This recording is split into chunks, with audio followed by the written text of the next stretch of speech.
Bulletin में सबसे पहले बात करते हैं बीजेपी अध्यक्ष अमित शाह की, जिन्होंने बीजेपी राष्ट्रीय महिला मोर्चा कार्यकारिणी में बहुत बड़ा ऐलान किया है। अब सुन लीजिए ऐलान भी क्या है। देखिए, अमित शाह ने बीजेपी के लिए देश में 50 साल तक, जी हां सही सुना आपने, 50 साल तक राज करने का लक्ष्य निर्धारित कर दिया है और बीजेपी के 11 करोड़ कार्यकर्ताओं को चुनाव जीतने का पाठ पढ़ाकर अभी से चुनावी समर में उतर जाने का उन्होंने ऐलान कर दिया है। देखिए, कांग्रेस अमित शाह के बयान से बीजेपी के सेनापति की हार की इसको बौखलाहट बता रही है।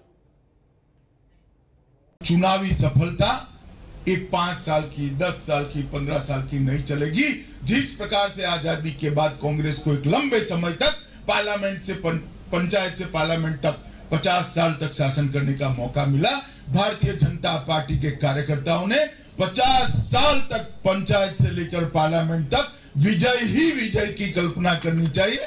14 के बाद 19 और 19 से एक कारवां शुरू होगा जो हमारे लक्ष्य की सिद्धि की ओर जाएगा।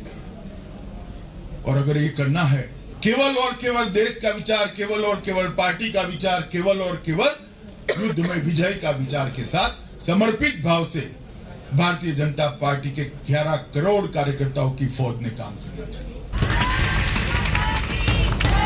कार्यकर्ताओं में जोश भरने के लिए बीजेपी अध्यक्ष अमित शाह ने आज ये बयान बीजेपी राष्ट्रीय महिला मोर्चा के कार्यक्रम में दिया। 2019 का चुनाव बहुत महत्वपूर्ण। 3 दिन से यहाँ प्रशिक्षण का अभियान चल रहा था। अगले साल लोकसभा चुनाव से पहले जब अमित शाह ने 50 साल तक शासन का सपना दिखाया तो कांग्रेस ने सवाल खड़े कर दिए। अमित शाह जी का बयान एक घबराए हुए सेनापति का बौखलाया हुआ बयान है।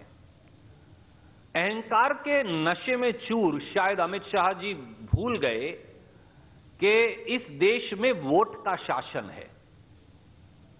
इस देश में हर व्यक्ति 5 वर्ष के लिए चुना जाता है, 50 वर्ष के लिए नहीं। अगर वो प्रजातंत्र के हनन करने के किसी षड्यंत्र की चर्चा कर रहे हैं तो वो ये समझ लें, इस देश के प्रजातंत्र को कोई खत्म नहीं कर पाया।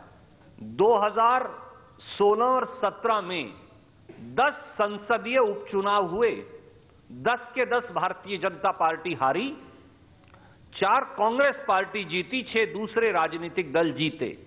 ये दर्शाता है कि देश का माहौल बदल रहा है। इसलिए छटपटाए, बौखलाए और घबराए हुए अमित शाह इस प्रकार की अनर्गल प्रजातंत्र विरोधी बयानबाजी कर रहे हैं। ये अशोभनीय है और हम इसकी निंदा करते हैं।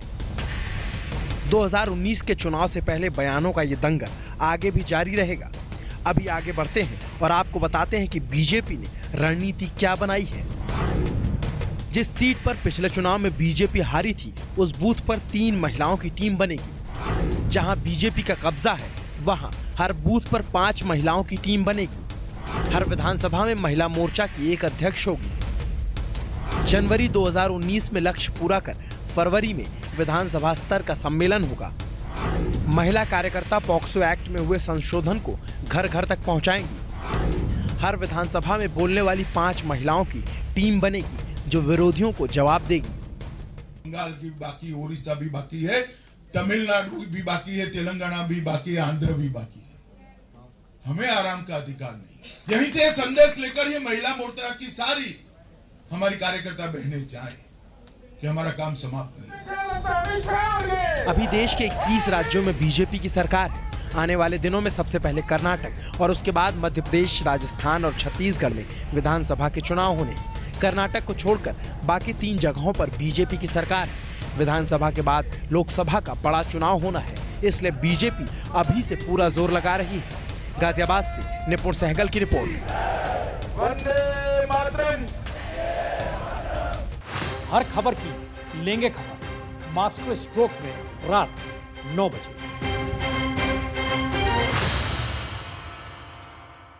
ये है एबीपी न्यूज़, आपको रखे आगे।